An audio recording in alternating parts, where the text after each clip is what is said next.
This is Nevada Newsmakers. And back on Nevada Newsmakers, we have a great Power Pundit panel. As always, Mike Bosma is here, the managing director of the Bosma Group. Howard Rosenberg, you know, our professor and former regent. And Jesse Wadhams, lobbyist with Jones Vargas. Pleasure to have you all here. Very sobering discussion here this morning with our deputy chiefs of staff. No, you're exactly right. I mean, the numbers are staggeringly bad. What did Mr. Hetrick say? Almost $1 billion. I hate to say it, but it's almost like we've seen this movie before. You know, just shortly before the '09 session, when we were talking about $1 billion in the hole again. You know, we've been kind of visiting about how to deal with this. Personally, I'm of the mindset you clearly can't cut your way there, but I don't think you can raise the revenue all the way either. So it's going to have to be some kind of, again, give and take with revenue raising and with cutting, I think. It seems like our political leaders are finally getting together now and having a sobering discussion. And hopefully they can do that. I mean, my hope is that we can come to some kind of remake of the way we do business in this state that truly broadens the tax base, that it does create jobs. But you're not going to do that overnight. I mean, no, absolutely. Any new revenue stream would take a while to enact. So this is something that's got to be dealt with immediately. What are your thoughts? You know, 2003, I got very involved with the legislature to fix the impending problem after 9/11 with the budget, and everybody said, you know, that's a great idea, Mike, but you know, we have an immediate need. And I said, well, it takes 5 years to change the Constitution, fix the tax base. But at least then you don't have a short-term problem, not a long-term problem. And right now, everybody's so fixated on the short-term problem, they lose sight of the fact that there's a long-term problem they have to fix. And I really think, in agreement with Jesse, jobs and revenue outside of raising taxes. I mean, let's just, you know, the state has cut off funding for economic development authorities. I mean, you really, if you were a business, what you do is you'd invest in growth. It's the most efficient way to get people off the unemployment rolls and paying taxes, and that just makes a lot of sense. Wouldn't that help, though, to do away with the modified business tax to help business grow? You know, I'll tell you what, there is a coming tsunami for the state of Nevada with what's going on in the states around us, primarily California. Right now, I'm doing a tax analysis looking at Texas versus Nevada. We don't stack up very nice. Modified business tax just makes sense to not have a tax based on payroll because we want people to be at work. Right.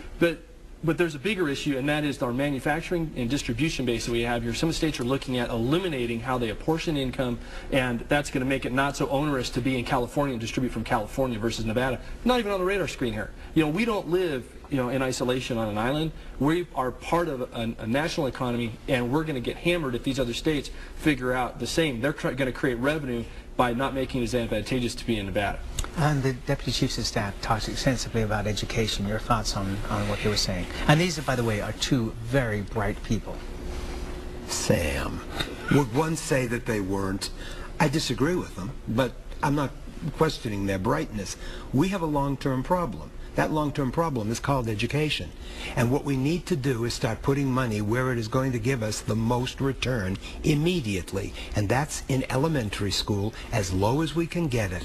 It has been a long proven fact that full-day kindergarten does wonders for a child's learning. Now, we are not trying to turn them into Einstein in kindergarten. All you're trying to do is get them to a situation where they'll be able to learn. It makes them ready to learn. A good kindergarten teacher is worth his or her weight in gold. I taught kindergarten for a year. I know how important it can be. It drove me near crazy, but I did it. Why does the state have to fund all these full-day programs? You want the programs for the kids? Who else is going to fund them? Well, how about the federal government?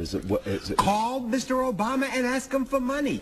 Ray, I teach. That's what I do. I have no idea how much money I make. I don't even know what my paycheck is. I know that it's put in the bank, and that when I get a flag that maybe I've gone a little bit too far, that's as far as it goes. I'm wonderful in a classroom. I really am. And I don't mean this to be arrogant. I'm good in a classroom. I am terrible figuring out how we get the wherewithal to get into the classroom so that the kids get what they need. We prepare the teachers that are going out to teach these kids. It's a loop. We've got to keep the loop moving. We want education. We want a good lifestyle. We want the kids to be healthy. We've got to find a way to pay for it. I wish that I was smart enough to know how. I'm not. Let me ask you this.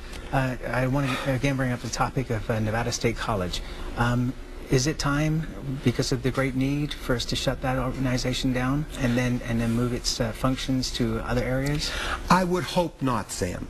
The way things are going, I don't know exactly what the enrollment is and how it's working. I know that down south at Community College of Southern Nevada, they're offering midnight classes, which are filling. There is a desperate need for the education. We want to diversify. You've got to have a workforce that's going to be able to diversify. That's community college. At the university, I'm not interested in the workforce. I'm interested in preparing them so that they can be creative enough to do what I can't do, to see the possibilities that cross over. That's the most important thing in the world. You and I have already screwed it up. Sorry, but that's life. The kids are the ones that are going to have to pull it out. But they're being taught by people like me who don't know how to pull it out. Somewhere in the middle is the place where it's going to happen. But they've got to have the equipment with which to work. And if we cut them off, they're not going to get it. The most important thing for me is now at the university, we're wondering, where's the least damage that can be done? Because we know there's going to be substantial damage. We've got kids in the pipeline in programs. If we cut the programs, what do we do with them? Okay. That's not fair. Let me throw in just the last thing for Jesse here. At the special session, for the lobbyists, I mean, how brutal is this going to be? Oh, I think it's going to be awful. I think some of our, some of us that represent industries that rely on Medicaid or other things, I think providers that provide under Medicaid systems are going to take a huge hit, and I think it's going to be awful for some of the industries that we represent. Maybe not for lobbyists, because all we do is advocate for a position, but for the industries that we represent, it's going to be very difficult. And that's where we have to leave it, gentlemen. Thank you very much. We'll be right back on Nevada Newsmakers after this timeout. 60. As always, you can watch Nevada Newsmakers 24 hours a day at NevadaNewsmakers.com. Thanks, Sam. Tomorrow's guest is Dee Taylor of the Culinary Union. We'll be talking about the Supreme Court's recent decision to allow corporations and unions to contribute to political campaigns. We'll see you on the next broadcast. Thanks for watching and listening.